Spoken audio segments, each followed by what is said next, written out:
Buenas noches a todos, ahora que están ingresando. Buenas noches. Buenas noches, profe. Buenas, profe. Buenas noches. Después nos toca justo una noche fría y lluviosa. Imagínense en una clase presencial, una noche así. Ya todo el mundo se quería ir, me acuerdo, en las clases presenciales a esta hora. Pero bueno, vamos a sacarle el jugo a la clase que nos toca. Hoy justo el ingeniero Vicente no podía dar a clase, no estaba, tenía justo una pequeña descompostura normal de la vacuna y me pidió que si podíamos reemplazarlo y comenzar la clase de hoy. Yo la semana pasada tuve unos inconvenientes con mi mamá que todavía siguen, bueno, entonces yo no fui viendo el tema de backpropagation, que era lo que íbamos a ver la semana anterior, pero cuando veamos convolucionales, que vamos a empezar hoy haciendo una presentación de redes neuronales convolucionales, después a backpropagation lo traemos ya en la parte final de las redes convolucionales. Entonces, no es un tema que lo hayamos completado, sino que por el contrario lo vamos a utilizar bastante. Vamos a ver acá la presentación. Yo les quería consultar mientras ustedes me van comentando cómo la llevan a los trabajos prácticos con Vicente, por sé que le dio unas tareas para hacer. ¿Qué tal la llevan con él? Con el profe Vicente. ¿Se le está complicando redes neuronales o todavía no? ¿No han entrado en la etapa más dura? ¿Todo bien entonces? Por ejemplo, en nuestro caso, con mi compañera, tratamos de hacer la tarea y lo logramos, o sea, con el objetivo que él quería, pero después nos dijo que para más epoch no funcionaba y estuvimos toda la tarde buscando, tratando de investigar por qué y bueno, como que se mezclan muchos conceptos que tuvimos que investigar solas y bueno, todavía no lo logramos todavía, es como que se nos complica un poco. Sí, Mirce, O sea, bueno, para todo. Sí, te escucho. no, eso nos pasó, le comento. Bueno, redes neuronales, en líneas generales, es un tema que nos estamos viendo muy comprimido. De hecho, vamos a hacer un vuelo general para que quede el concepto, pero en sí mismo es una materia. Redes neuronales, que vendría a ser todo lo que es Deep Learning, es una materia sola, independiente. Hoy lo estamos viendo prácticamente en un mes de clase, lo cual es ver un vuelo, presentarlo, tener una idea de cómo funciona, hacer un aplicativo, que es lo que vamos a hacer ahora con convolucionales, y ver cómo se presentan este tipo de redes, que van a trabajar con modelos prearmados, si vamos siguiendo el modelo, lo que hicimos el año pasado, pero para, digamos, para tranquilidad de ustedes, quiero decirles que somos una de las pocas facultades, si no es la única, que ve tecnologías tan avanzadas en inteligencia artificial. En línea general, muchos están un paso atrás, están llegando hasta, en el mejor de los casos, backpropagation. Nosotros estamos ya planteando convolucionales. Esto lo hicimos por primera vez el año pasado, como prueba y error, y salió muy bien. Y ahora este año también lo planteamos, en el sentido de que este tipo de redes se usan muchísimo. Y backpropagation, que es, digamos, lo que vendría a ser el núcleo de estas redes neuronales, queda como un ejemplo previo a lo que estábamos planteando nosotros. Entonces, por ese lado ustedes están viendo tecnologías avanzadas. Sé que va a ser bastante complejo, pero en el sentido de que sí están viendo lo nuevo, lo más nuevo que hay. Mientras van entrando todos, yo voy a ir intentando ingresar a la plataforma de IBM. A ver si me permite. Antes de entrar de lleno a convolucionales, que lo vamos a ver durante 2 semanas. A ver si me permite esta plataforma. Acá lo que voy a hacer yo es entrar en la parte de IBM, en el cloud de IBM, porque tiene una plataforma que se va a deshabilitar a fin de este año, 2021, que es sobre redes neuronales convolucionales. No me está permitiendo entrar. Vamos a volverlo a cargar a la plataforma IBM, a ver si podemos entrar. IBM. Así que, y si no, vamos a tener que trabajar directamente con Keras. Vamos a ver si podemos usar ahora. IBM.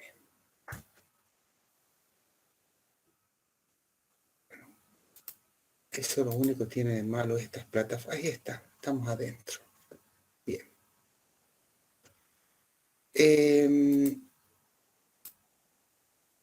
Antes que nada, antes que entremos en tema, voy a empezar a compartir la pantalla. Déjenme que vea si hay un jueguito, no sé si alguien lo estuvo jugando, Pac-Man comandado por la cámara web. ¿Alguien lo jugó eso? Está subido en el campus virtual. No, profe, la verdad que no lo jugué. Bien, ¿está bien que estaba o no? No, tampoco. Yo por lo menos no. Bien, está muy lindo. Pueden hacer si tienen un hijito, tienen un primo, algo, pueden jugar porque está muy bueno el jueguito y realmente enseña cómo funciona convolucionales. Entonces, vamos empezando ya la clase. Vamos a poner acá. Ahora vamos a hacer muy complicada hoy. Vamos a dejar a los expertos. Voy presentando acá. Estamos todos, listo. Bien. Antes que nada les muestro, ya que estoy con varias herramientas. En el campus, acá en el campus, acá en la parte final, digamos es el campus de profesores. Acá, ¿dónde está? Pac-Man comandado por cámara web. Y aquí hay otro Pac-Man que es para aprender redes neuronales. Este es medio básico, este explica solamente cómo, cuáles son los modelos de aprendizaje, que una red neuronal es supervisada, sin supervisión o por refuerzo. Bueno, este es más conceptual, este es más usando conceptos de redes neuronales convolucionales. ¿Sí? Ahí estamos levantando. Vamos a permitir. No sé si ustedes la están viendo. Ustedes me dicen, ¿lo estamos viendo? ¿Sí? ¿Ahí lo ven bien? Sí, profe, se ve bien. Bueno, como ven, es un jueguito con todas las de la ley. Acá lo que tienen, independientemente de que el jueguito ande y funcione, me gustaría que ustedes jueguen, se tomen un ratito y no usan más el mouse, van a usar, por ejemplo, todo lo que son la cámara web. La cámara les va tomando a ustedes y con el movimiento de la cabeza, boca, o como ustedes la hayan entrenado, este sistema permite moverlo al Pac-Man para que vaya comiendo. Entonces pueden jugar un rato y se divierten. Y es como el Pac-Man que han jugado cuando eran chicos. Lo único que tiene de malo este jueguito es que el tamaño de esta plataforma es muy pequeña, esta parte. Ahora, fíjense, aparecen algunos conceptos que hemos venido viendo nosotros en redes neuronales, algo que se llama, a ver si yo lo puedo ampliar. Ahí está. Fíjense en el jueguito. Tienen trial model, una etapa de entrenamiento. Cuando está entrenado juegan. Fíjense, aparece un concepto que se llama learning rate. ¿Se acuerdan cuando, creo que inclusive Vicente les debe haber explicado que es la tasa de aprendizaje? La podemos cambiar, es muy chiquita.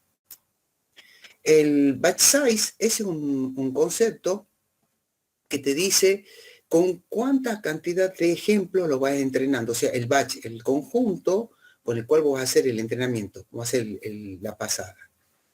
Los epoch, o la cantidad de iteraciones, el epoch vienen a ser los lapsos, o sea, cuántas iteraciones le va a hacer el proceso de entrenamiento, y este te permite definir la cantidad de capas ocultas que va a tener. Unidades ocultas. ¿Sí? Fíjense, esta es la red neuronal, estándar. Acá me ven ahí en la cámara esta como la tienen aquí ustedes. Ahí me está tomando la cámara porque hay que hacer el proceso de aprendizaje. Te lo muevo a ver si... Entonces, en el proceso de aprendizaje, por ejemplo, uno va generando, ¿sí? Entonces empezamos a... Va generando una serie de imágenes. Y si ven acá, 8 ejemplos. Déjenme que tomamos algún compañero que está entrando de última hora. Fíjense, toma 8 ejemplos. Cree que pueden tenerlo con más ejemplos. Entonces, aquí a medida que ustedes van cargando los dibujitos, perdón, las fotos de ustedes en el proceso, sola, una vez que ya han cargado una cierta cantidad, hacen el training model, ¿sí? Le da la tasa de error, ahí aprendió, porque tiene poquitos ejemplos, lo mismo habría que hacer con todo, y bueno, se puede jugar ya el Pac-Man.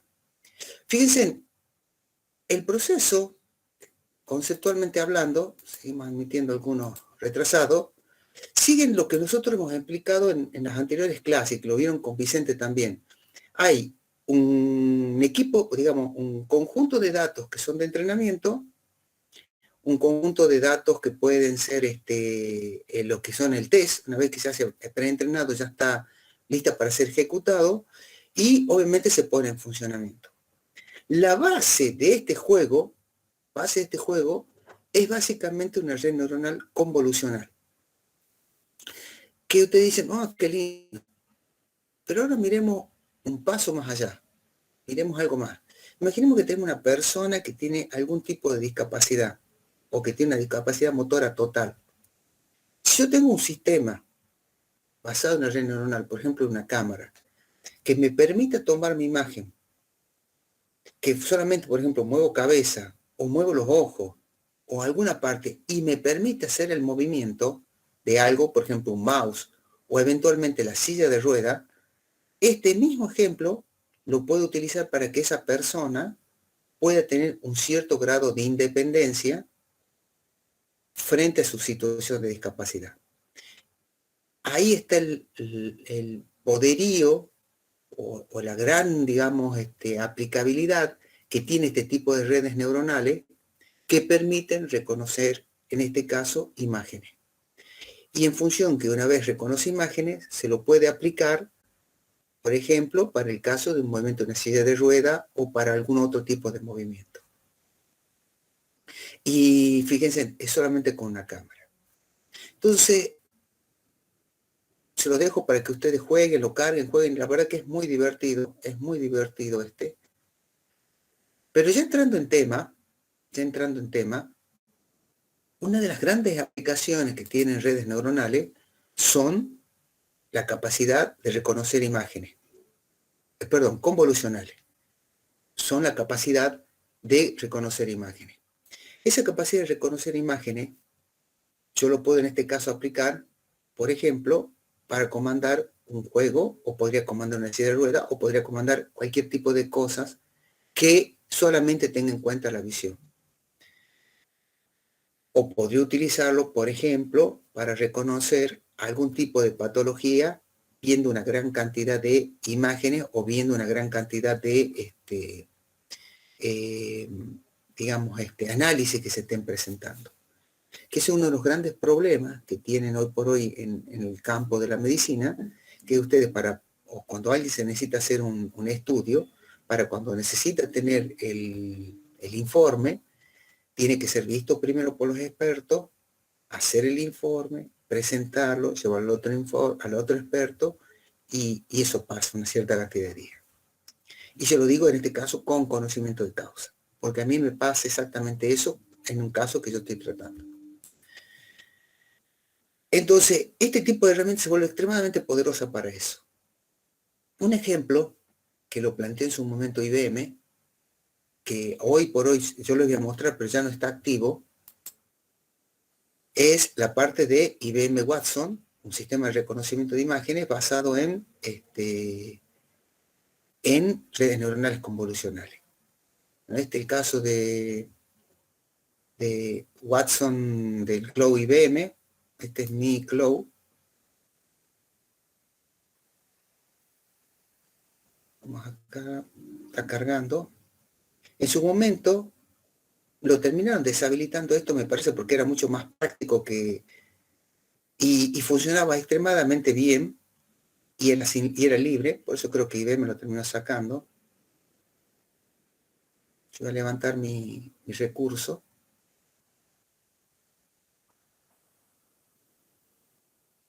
Bien, este es mi cloud. Ustedes lo están viendo, estamos probando en tiempo real. Me pueden preguntar en todo momento. Sí, señor, vamos a cerrar esto. Vuelvo a cargar, a ver si me toma. Bien, parece que no lo está tomando. Volvamos a iniciar Watson Studio.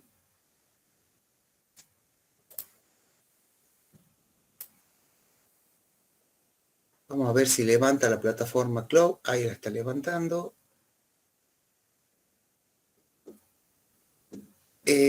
Aquí había dos modelos que yo había creado en su momento. Uno que me permitía detectar objetos. Perdón, me permitía... Estos son dos modelos para hacerlo. Yo tenía algunos prehechos acá, pero no lo estoy viendo.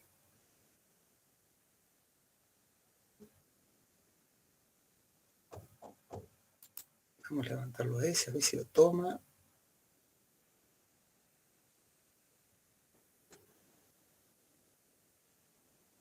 Bien, este estaba fíjense, esta es una plataforma, para los que nunca lo han usado, de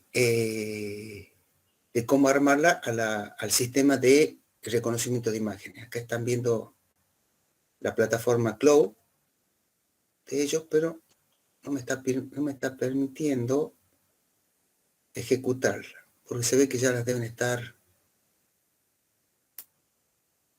por sacar de servicio. No, este es el entorno, vamos a ver si lo podemos sacar de acá.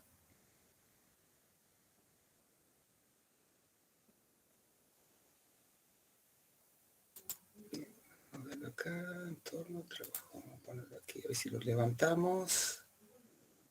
Bien, ya las tienen deshabilitadas, no me está permitiendo levantar el sistema a la red neuronal convolucional que estaba corriendo.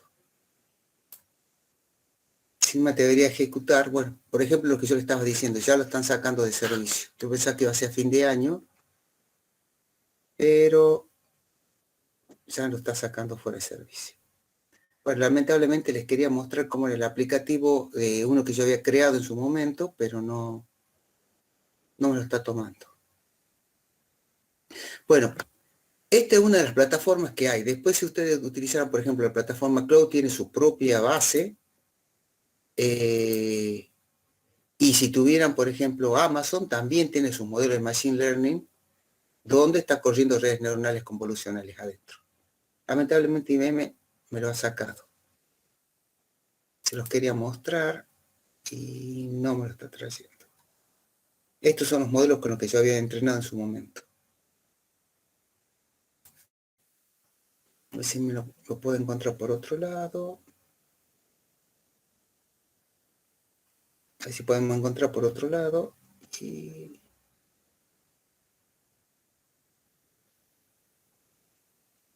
no, tengo que generar el proyecto de nuevo. A ver si lo podemos generar.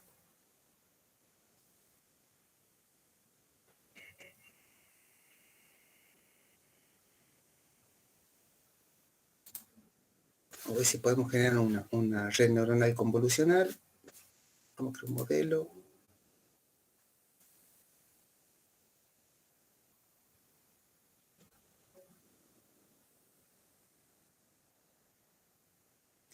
Bueno, esta es la plataforma básica, por ejemplo, que trabaja, este ya es un shell que está prearmado, que, por ejemplo, permite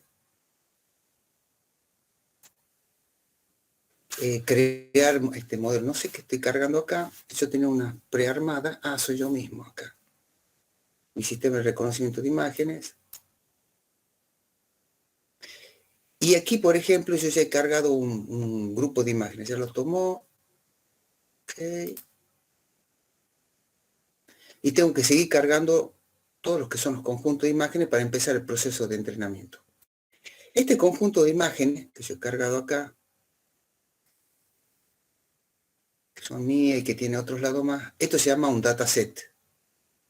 En este caso he tomado un ejemplo que estaba precargado en IBM, que yo había usado para entrenamiento, y lo utilicé para hacer una carga de un dataset.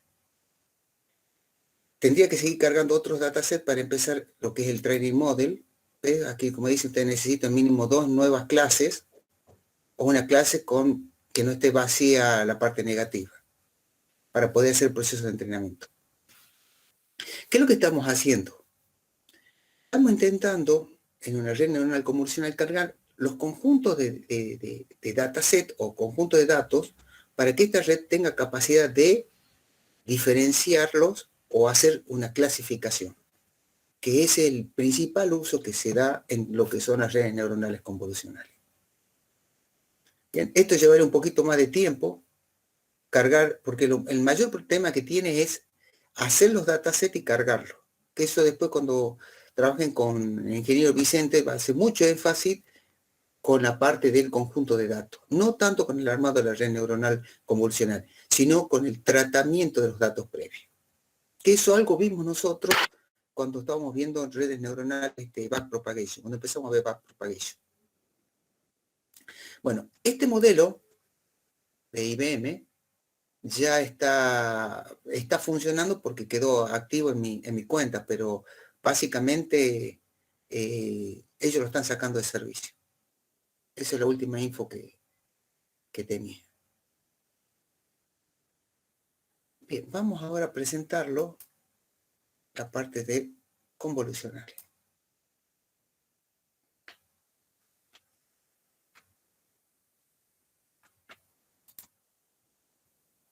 Bien, básicamente lo que nosotros, como yo le estaba mostrando recién, lo que intentamos nosotros hacer es traer la capacidad que tienen los seres humanos de reconocimiento de imágenes y poder de alguna manera modelizarlo y tener esa gran, digamos, capacidad inherente a nosotros, inclusive a otros seres vivos del entorno animal, que pueden diferenciar diferentes tipos de estructuras e inclusive nosotros tenemos mayor capacidad de poder ver diferentes tipos de colores. Entonces, ¿cómo hago yo eso? ¿Cómo trabajo para hacer esa enorme capacidad que tenemos nosotros? Usando algo que se llama redes neuronales profundas. Y sobre lo que son las redes neuronales profundas, trabajamos con la parte de una estructura específica para eso que son las redes neuronales convolucionales. Este es un modelito que les dice cómo es el proceso de visión dentro del cerebro humano y dónde es la parte del procesamiento. Esto lo habíamos planteado nosotros en las clases de backpropagation, donde nosotros mostrábamos que teníamos una imagen y lo que nosotros queríamos a través de esta red neuronal convolucional era extraer características que nos permitan a nosotros buscar patrones que sean específicos de cada una de las imágenes. Entonces, la única manera que, si se acuerdan ustedes de una de las clases que yo habíamos estado hablando de esto, era tomar el modelo, en este caso una imagen, y normalizarla. No sé si se acuerdan. A ver si ustedes me dicen, sí, profesor, si no acordamos o si no ha pasado mucho tiempo. ¿Ustedes se acuerdan de eso?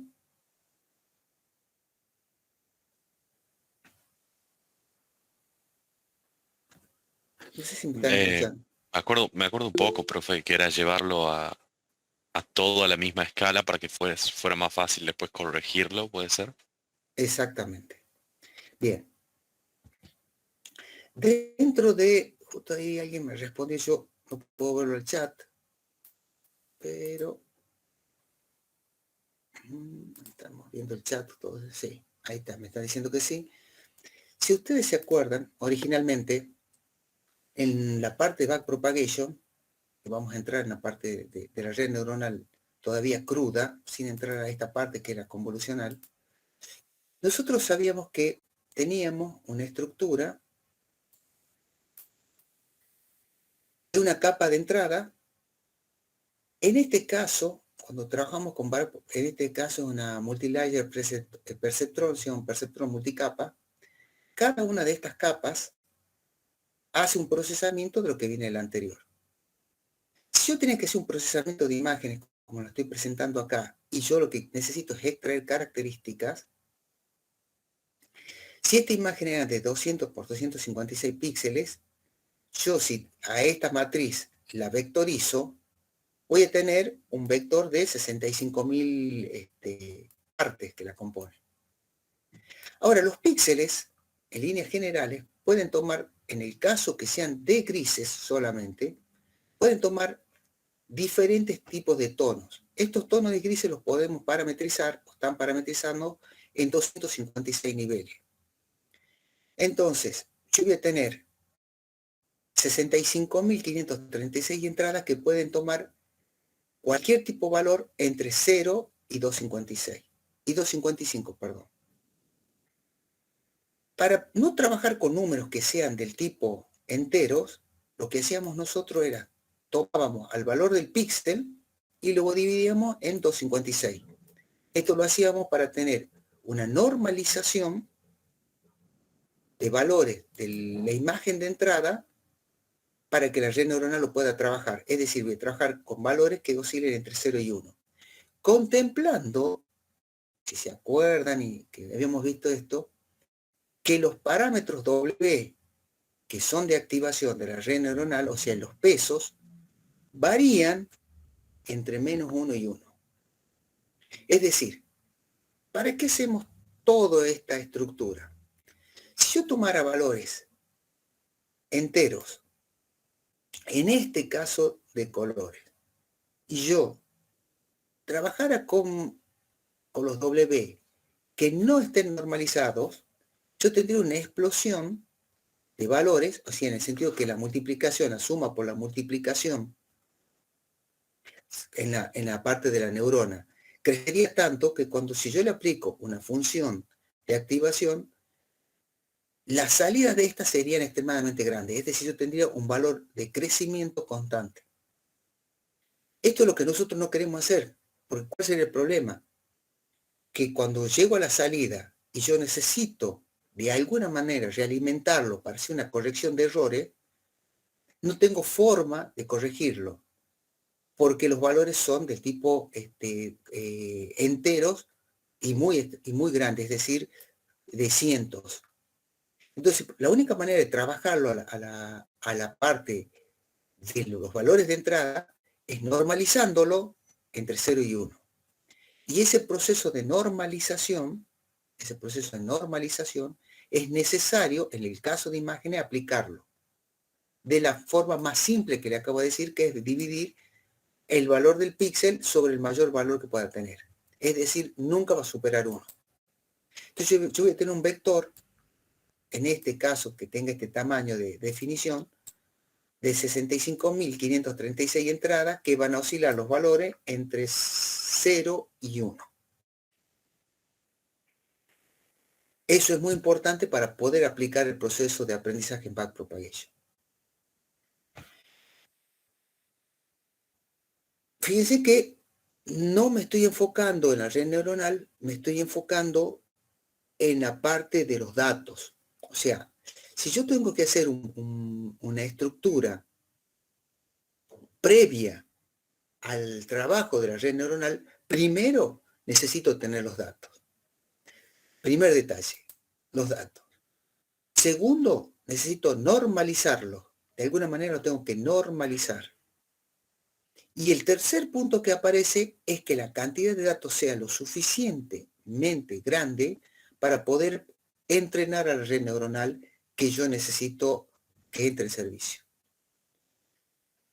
Creo que eso lo explicó Vicente, ustedes me dicen, si no lo explicó, que es que dado un conjunto de datos, un dataset, o sea, algo que yo estoy presentando acá, un segundito, dado un dataset, en este caso son mis fotos, está todo desordenado, bueno, no importa, pero básicamente son un conjunto de imágenes que voy a hacer el entrenamiento, dado un conjunto de un dataset. Yo puedo tomar un conjunto para entrenamiento sobre este dataset y otra cantidad mucho menor que sean para testing, o sea, para hacer el testeo del conjunto diseñado. Para decirlo de una manera, si yo tengo un dataset que tiene, por ejemplo, 10.000 muestras, puedo usar 80.000 muestras para el entrenamiento de la red neuronal y dejar 2.000 muestras, 8.000 muestras para entrenamiento y 2.000 muestras para lo que es el testing. O sea, es decir, utilizo un 80% para entrenamiento y un 20% para testing. Con eso nosotros podemos garantizar que la red neuronal ha sido preentrenada. Creo que eso lo vieron con Vicente, ¿no es verdad? Él habló de los porcentajes dentro de un dataset. El trabajo práctico trataba de eso. ¿Y era un 30% o era un 20% lo que le había puesto en práctica? Era 20% para pruebas. Perfecto. Bueno, el tema sería como, no sé si yo tengo algo en mi máquina, si no, lo podemos probar. A ver si tengo...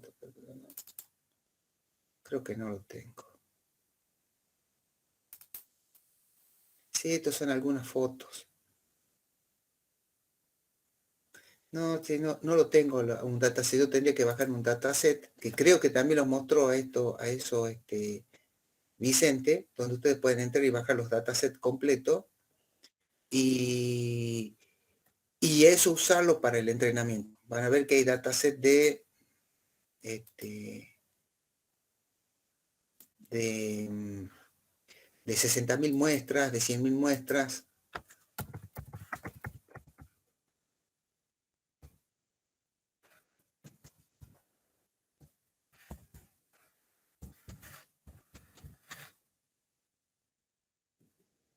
A ver si la encontramos.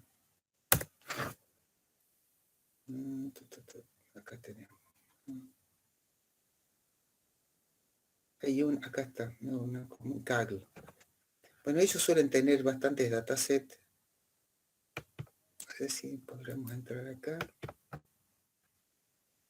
Acá están los datasets, vamos a poner en inglés. Bueno, acá están una serie de datasets. ¿Sí? Habría que ver la cantidad de componentes que tienen. Estos son CSV, esto se utiliza más para Machine Learning que para visual, pero se lo podría utilizar para visual también.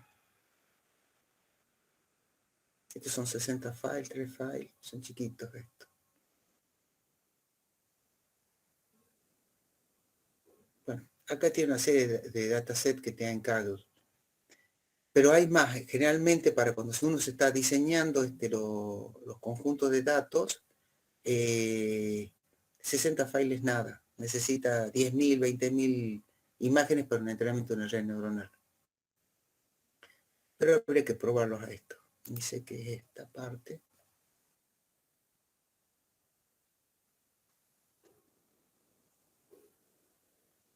Habría que revisarlo.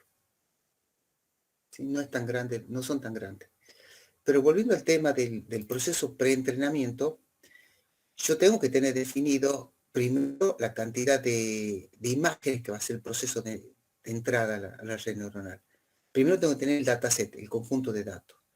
Segundo, de ahí yo defino cuál va a ser mi cantidad de entrenamiento. Puede ser un 75%, 25% para testing, puede llegar hasta un 70-30%. Las líneas generales es un 80-20%. Por eso les comentaba. Luego, una vez que está definido, empieza el proceso de normalizarlos. Que yo acá en esta presentación no está el proceso de normalización, pero sí, ustedes lo vieron en el playground de TensorFlow, cuando hicieron el playground acá de TensorFlow.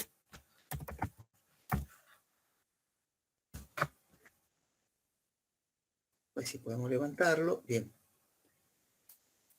En el playground de TensorFlow ustedes vieron la regularización, L1, L2, que eso no lo vamos a ver hoy, eso lo vamos a ir viendo durante la semana que viene, que son tipos de normalización que hay para poder trabajar con las imágenes.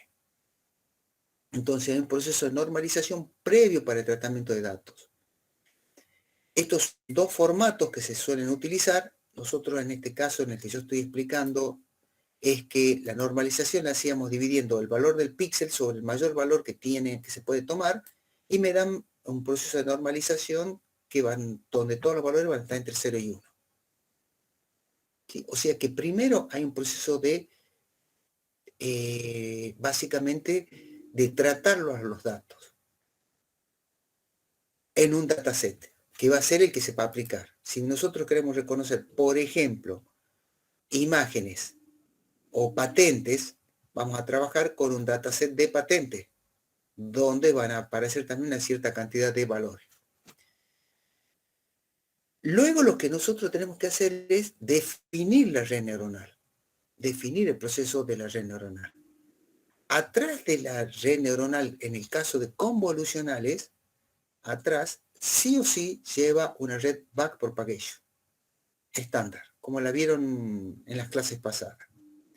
Pero en el medio, en esta etapa, aparece el proceso de convolución.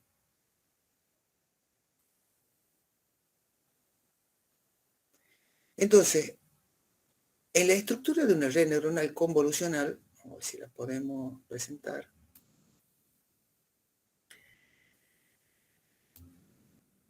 Ustedes pueden pararme porque yo no voy a avanzar mucho más de esto, porque la idea de hoy es que entiendan el proceso de convolución. Nosotros, si ustedes ven esta imagen, aparece en la parte de atrás una capa clasificadora, que no deja de ser exactamente una red del tipo convolución, una red backpropagation, como lo han venido estudiando. Mucho más densa, sí, por supuesto, pero solamente sigue siendo del tipo backpropagation. No tiene una mayor complejidad. Va a aparecer una etapa previa, que es la estructura de convolución, que es donde se procesa la imagen, o sea, se procesa el conjunto de imágenes, de alguna manera buscando de extraer patrones característicos. Y con estos patrones característicos alimentar la red neuronal backpropagation. Vuelvo a definirlo porque esta es la parte que realmente importa. Dentro de una red neuronal convolucional, lo que nosotros buscamos es sacar patrones característicos que permitan reconocer diferentes tipos de imágenes, de acuerdo a qué es lo que estemos utilizando, o para qué utilicemos la red neuronal convolucional. Si la red neuronal la utilizo para reconocer patentes, o para reconocer rostros, o para reconocer, por ejemplo, imágenes, o hacer clasificación, por ejemplo, en algún tipo de tratamiento o de imágenes aplicado a análisis de imágenes en medicina o lo que sea, yo voy a tener que armar una estructura que me permita hacer eso. Entonces, en la etapa previa, tengo que tener la cantidad de datos que me permitan entrenar a la red. Y obviamente aquí me va a aparecer un proceso clasificatorio. Quien me hace la clasificación sigue siendo backpropagation, la parte final. Él me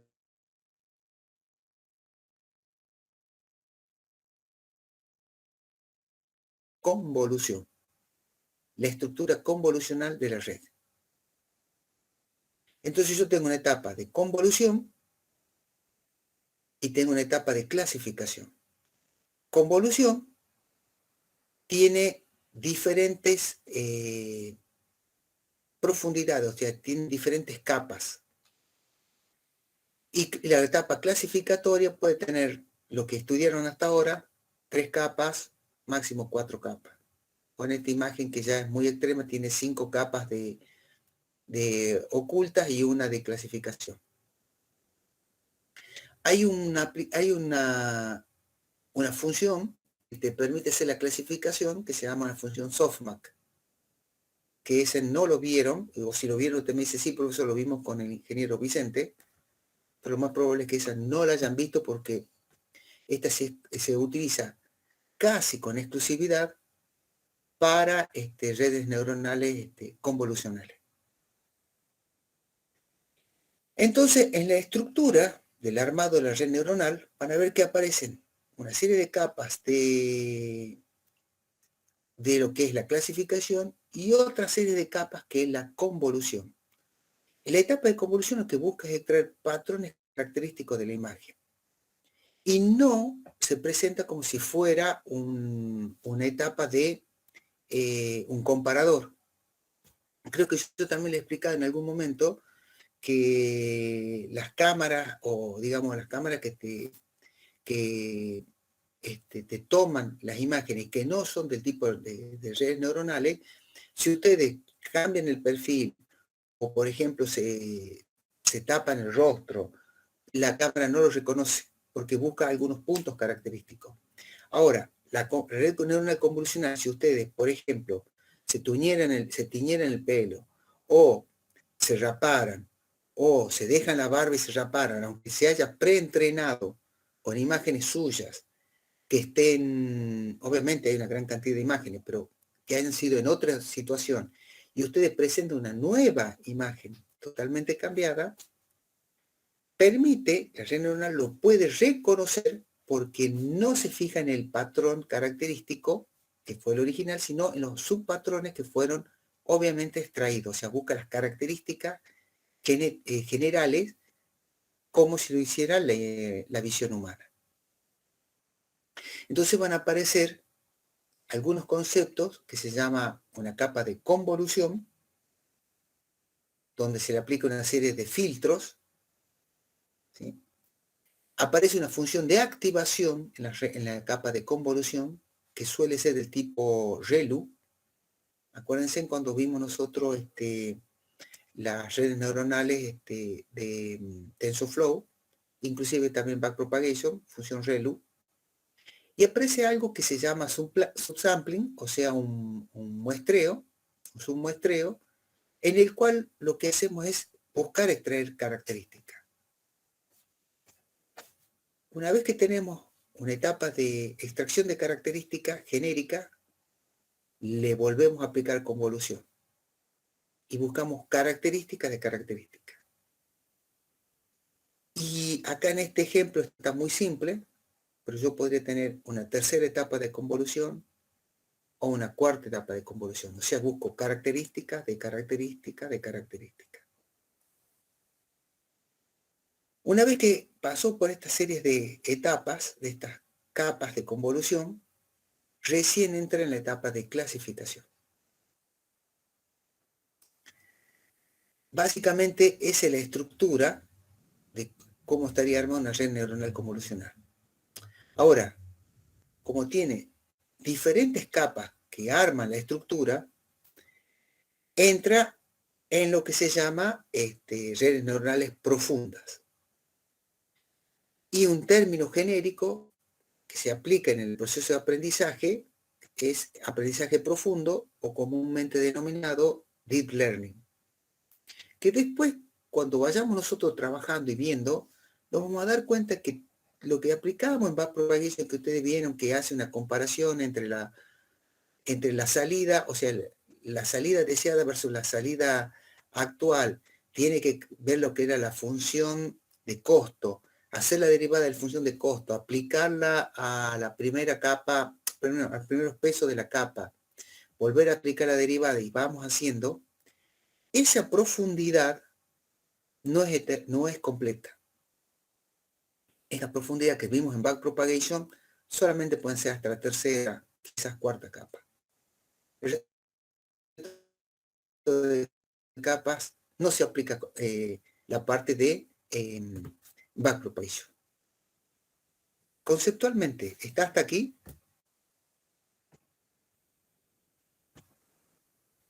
Sí, profe. Sí, profe. Sí. ¿Tienen dudas por qué no se puede aplicar backpropagation hasta el final?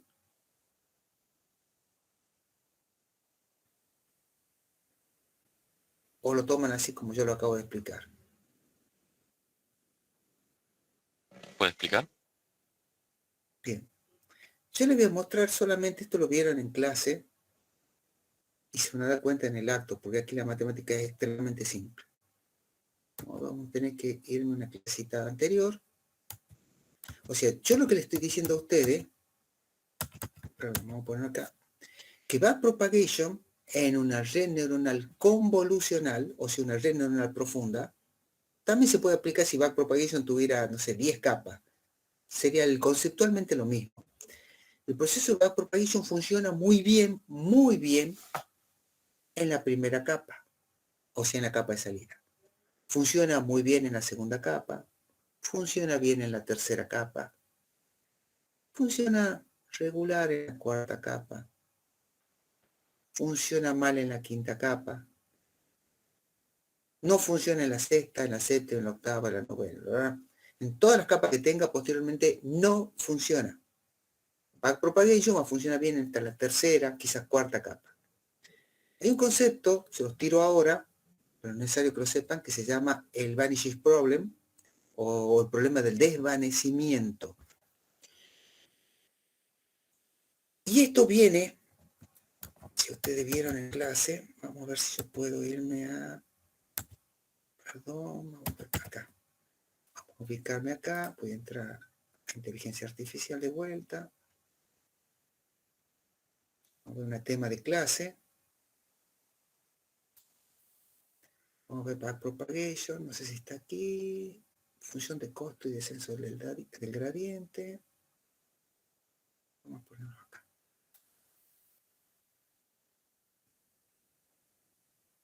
Bien. Vamos a meternos en las ecuaciones estas extrañas, complejas, y que no sé si las han entendido, no sé si las mostraron, porque yo justo la semana pasada no nos tuve, pero creo que les dio el ingeniero Vicente. Les explico esto, ¿no es verdad? O función de costo también. Esto es la función de costo, es el eta por un delta de la función en descenso del gradiente. ¿Se acuerdan de eso? Sí. Bien. Más o menos eran los saltos que iba dando y el problema de cuando el salto era muy largo o muy chico. Bien. Pero básicamente la ecuación me voy a quedar acá solamente. Sí, bien también. Esta es toda la fórmula. Esta es la función de activación sigmoidal, puede ser ReLU, puede ser Softman, no importa, esta es la función de activación. Esto viene dado por una sumatoria de los pesos por los W. Acá tiene el vector de entrada por los W. Te da una sumatoria, la suman el bias. Eso le aplica la función de activación y te da una salida. Hace una comparación para determinar cuál es el error. Compara la salida actual menos la salida deseada, hace una corrección, dice, para poder corregir el error necesito calcular la derivada de la función de costo. Si lo vieron, habíamos visto función cuadrática media, no importa, función de costo, es una función. Matemáticamente te aparece esta ecuación. Dice que los nuevos pesos con los cuales yo voy a ir modificando, voy a hacer el proceso de aprendizaje de la red neuronal, va a estar dado por los pesos que tenía menos un valor que lo modifica. ¿Sí? El valor que lo modifica es una tasa de aprendizaje por derivada de la función de costo en función del peso. Esto es un número. Esto es un número. Y esto es otro número. Si este learning rate, si ustedes se acuerdan, y si no yo se los muestro ahora, el learning rate o la tasa de aprendizaje varía entre 0 y 1. Y esto es muy fácil de comprobarlo. Vamos a que el TensorFlow, learning rate, pueden poner un learning rate de 10, pero generalmente entre 0 y 1. ¿Sí? Siempre le pone, por defecto le pone 0,03. 0,1, y si pusieran 1 o 3, esto no va a andar nunca. Entonces, pongamos 0,1. Vamos a nuestro ejemplo que estoy presentando acá. Este tiene 0,1. Pero el valor de la derivada de la función de costo en función del peso, esto es un número que varía entre 0 y 1. ¿Por qué? ¿Por qué varía entre 0 y 1? Por algo muy simple. Volvemos a explicar convolucionales esto. A ver, acá está. Yo le había explicado que el proceso de normalización, yo tomaba el valor de píxel y lo dividía en 256. Es decir, que el valor de entrada siempre va a ser un número menor que 1. Va a ser 0,1, 0,5, el número que sea, pero va a variar entre 0 y 1. Los pesos varían entre 0 y 1, o entre menos 1 y 1, no importa, pero siempre van a ser números que son del tipo no enteros, o sea, no es un número, no es 1, 2, 3, sino que va a ser 0,1, 0,2, el número que sea. Entonces yo voy a tener un producto de un número normalizado que varía entre 0 y 1 por un vector W que varía entre 0 y 1. Por lo tanto, la salida siempre va a ser un número pequeño. Si ese número pequeño yo lo derivo, le hago de alguna manera la derivada, este número va a ser menor que 1. Y este número es menor que 1, por lo tanto esta tasa de variación del peso va a ser muy chica. Porque 0,1 por 0,1 le daría 0,01, para que tengan idea. Ahora, ¿qué pasa? Muy bien, yo voy a tener aquí un peso, un nuevo peso va a tener una variación, puede ser positiva, negativa, pero va a ser pequeña. Entonces este número va a ir constantemente variando, dado principalmente por su valor anterior, por esta tasa de variación, que va a ser muy chiquita. Entonces, si yo le doy un valor muy, muy chiquito, un 0,0001, a este que es muy chico, estos se van a mantener prácticamente constantes. Fantástico. Esto es la primera capa. Ahora, ¿qué pasa en la capa siguiente? Se aplica la nueva situación. Se vuelve a aplicar lo mismo. O sea, no varía la ecuación esta. Lo que te varía es que la tasa de error va a venir modificada de la capa anterior. Es decir, que esta derivada que va a ser la capa anterior va a ser todavía más chica que la que tiene la capa anterior. Entonces este producto seguro va a ser más chico. Y lo mismo en la capa siguiente.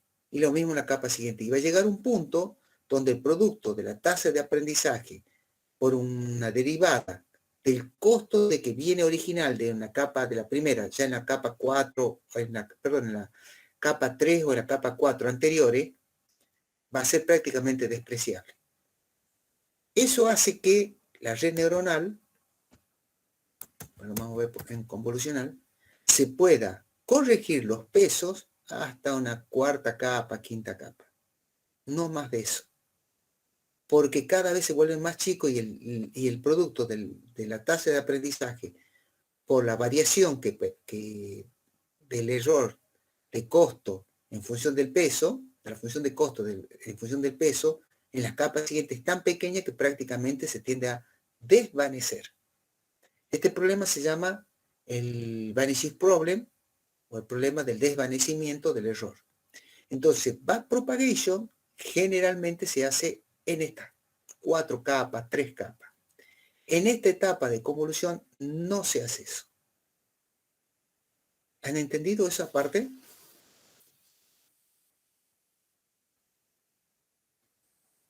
Sí. Entonces, sí, lo han entendido. Y es simple matemáticas muy, muy simple. O sea, puede parecer complicado a nivel cuando vos la ves la estructura de la ecuación que la maneja, pero cuando uno habla de número, o sea, numéricamente, cada vez se vuelve más chico. Entonces es imposible que si yo tengo una red neuronal de 8 capas, una backpropagation, o sea, si esta capa de clasificación le agrego 8 capas, aplicarle backpropagation a las 8. No va a servir en las capas principales. Va a estar muy bien, se va a poder generar cambios en las capas de la tercera, quizá una cuarta. Entonces, la capa de clasificación donde aplicamos backpropagation van a ser 4 capas. Después vamos a ver que no es tan así, no ni siquiera llegan a ser 4 capas, llegan a ser 3. Pero bueno. Entonces, para hacer un resumen de convolución, estamos presentando... para hacer un resumen de convolución y no entrar en el grueso de lo que es la red neuronal, porque después ya tenemos que entrar a cómo hace el proceso de lo que es la capa de convolución. Y fíjense, aparece en la entrada como un tensor. Y ya empezamos a hablar lo que se llaman rasgos característicos de las imágenes. Y tiene que aplicar filtros de kernel, que eso lo vamos a ver mucho más en detalle. Si no es mañana con Vicente, que va a volver a tocar este tema de la parte conceptual, sino que lo vamos a ver bien en detalle la otra semana. Pero bien en detalle. O sea que esta etapa, lo que es la capa de convolución y pooling, lo vamos a ver mucho más en detalle. Hoy es entender cómo es la estructura de una red neuronal convolucional. Hacemos un repaso para cerrar. Primero, cuando trabajamos, o sea, el primer visión es que las redes neuronales convolucionales las podemos aplicar para reconocimiento de imágenes. Ese reconocimiento de imágenes lo podemos aplicar ya sea para reconocer patrones, vuelvo a repetir, estemos haciendo un análisis de imágenes médicas, análisis de imágenes facial, análisis de imágenes de patentes de autos, reconocimiento de caracteres, básicamente, o algún tipo de reconocimiento, por ejemplo, de arte, de estructuras de arte, pinturas de arte, son, digamos, donde mayor capacidad tiene convolucionales. Esa es la primera visión. La segunda, para empezar el proceso de entrenamiento, digamos, el proceso de uso de una red neuronal, necesitamos un dataset, un conjunto de datos. Este conjunto de datos va a tener cierta cantidad, generalmente muy alto, 65.000, 60.000, 80.000 datos o imágenes, que va a ser tan grande en función de la definición que yo esté cargando la imagen. Si trabajo con imágenes 200 por 256 píxeles, perdón, voy a tener una definición que va a variar en función si trabajo con imágenes que tengan 32 por 32 píxeles. Pero básicamente yo necesito un conjunto de datos. A ese conjunto de datos lo que hago es separo una gran cantidad para entrenamiento, normalmente un 80%, y un 20% de testing, para saber si la red neuronal está funcionando bien y cuál es su desviación en función del entrenamiento que haya tenido. Luego lo normalizo. En el caso que yo mostré, una normalización la más simple del mundo, es 1/256. Lo escribo acá para que no quede en duda. La normalización sería, si yo tuviera que hacer una normalización, es el dato, perdón, es el dato. El dato es dividir el píxel sobre 256. Entonces todos los valores, los datos que va a tener cada entrada, o la entrada sería en este caso mejor, o valor unitario de la entrada,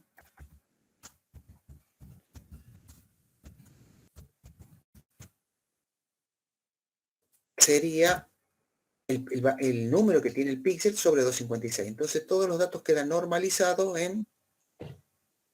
entre 0 y 1.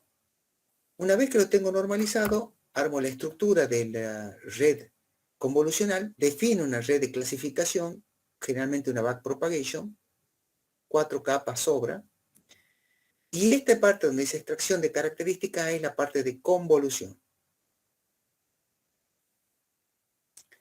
Convolución va a tener múltiples capas, aquí estamos mostrando solamente 2 etapas de convolución,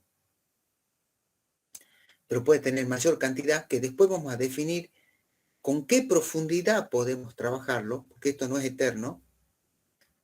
En este caso estamos mostrando un ejemplo que tiene 2 capas de convolución, donde dada una imagen, se sacan los patrones a través de filtros. Estos filtros permiten luego hacer lo que se llama un submuestreo y armar una reducción de patrones. Luego vuelvo a hacer lo mismo vuelvo a extraer dentro de este nuevo, digamos ahora la nueva entrada a la capa anterior, a la capa siguiente, son unas nuevas imágenes que ya van comprimidas y con patrones definidos. Y le vuelvo a aplicar el proceso.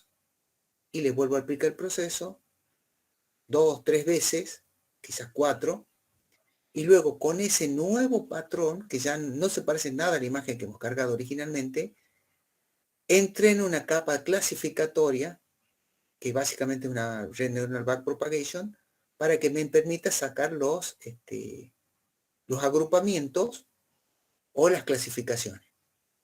Si yo estoy clasificando animales, me permite saber si es un perro, un gato, un pájaro, bueno, lo que sea. O si estoy clasificando, por ejemplo, imágenes de patentes o imágenes de caracteres, poder ir leyéndola a la patente. O, en este caso, reconocer a la persona. No el rostro, sino decir quién es la persona. Básicamente eso es. Y esta capa de salida, lo que dice acá es un What Honda Encoder, o sea, te da una salida directamente ya con el conjunto al cual pertenece. Básicamente es una estructura de una red neuronal del tipo convolucional. ¿Sí? ¿Qué es lo que queda ahora? Ahora empecemos a ver dentro de la red neuronal convolucional cómo extraigo los patrones, cómo busco ese patrón, cómo hago el proceso de convolución. Bueno, esto es una clase que hoy es introductoria, no vamos a avanzar con esta parte, pero sí, si lo quieren ver ustedes, la idea es que extraigan los rasgos característicos a través de filtros. ¿Sí? Entonces esos filtros van a ir sacando dentro de una imagen patrones. Aquí estamos mostrando un ejemplito de cómo funciona un filtro y cómo te va llenando el nuevo patrón.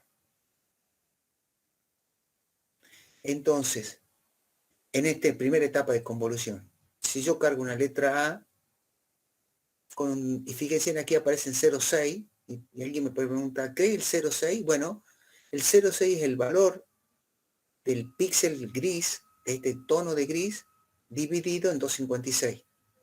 Entonces, como el color es el mismo, va a tener un 0,6 que va a ser el que lo define. Cuando le aplica el filtro, o sea, en la etapa de convolución, se da una nueva imagen, que es esta, que no tiene nada que ver con la que estaba originalmente. Y aquí esta imagen ya tiene los patrones que necesito yo para reproducir la imagen, aunque no parezca.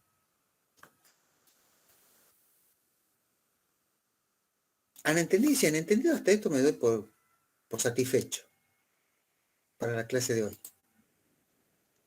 Sí, bastante. De hecho, el Oye, tema del filtro ese se lo ve simétrico. O sea, como la imagen inicial es simétrica, lo que sale resultante del filtro también es simétrico. O sea, se nota que hay una una relación cierta ahí. simetría. Bueno, Sí. el filtro es esto que se dice el kernel. Fíjate, si ven acá el filtrito, lo va haciendo correr y hace un producto. ¿Se acuerdan la sumatoria que yo decía el peso por el W? Bueno, acá es lo mismo. Multiplica. Si yo aplico el primer filtro acá, 1 por 0, 0, 0 por 0, 0, menos 1 por 0, 0, 2 por 0, 0, 0 por 0, 0, menos 2 por 0,6 es menos 1,2,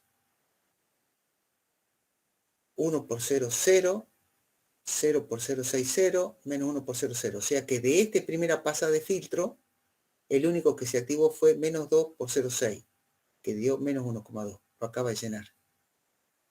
Si yo lo hago correr después en la etapa que sigue, como está en la imagen, va a cargar este dato.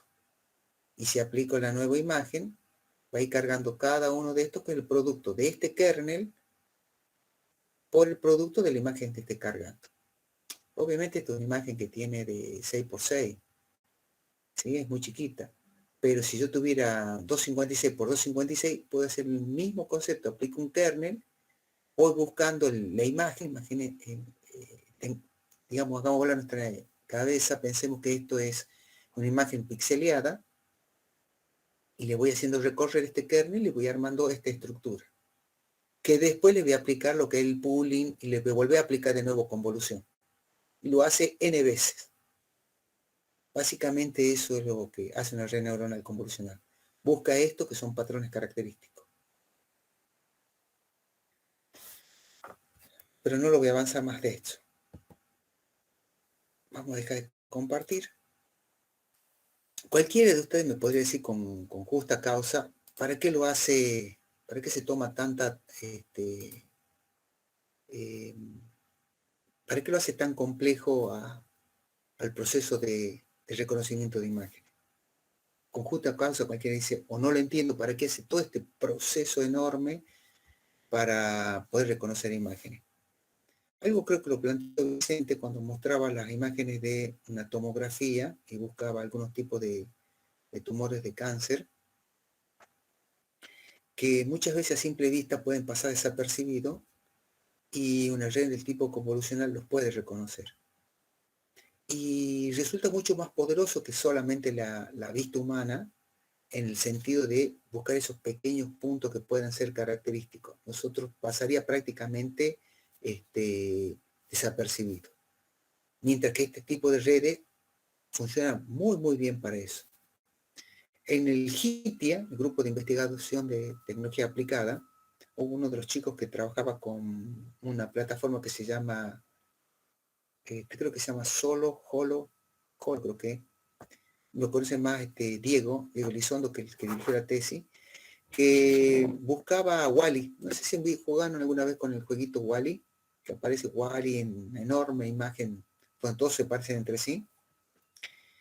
Y él aplicaba una red neuronal convolucional buscándolo. Y la velocidad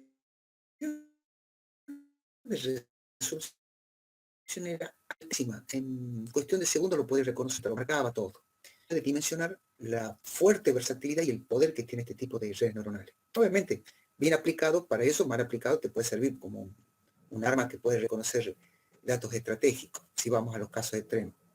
Pero bien aplicado, por ejemplo en medicina, puede ser extremadamente poderoso. Bien, vamos cerrando la clase de hoy. Vuelvo a repetir, si han entendido el concepto, me doy por prácticamente satisfecho. Después programarla no es complejo, se me da cuenta, como yo les vengo diciendo, no es complejo por la programación, sí es complejo entenderlo. ¿Mm? ¿Todo bien hasta ahora?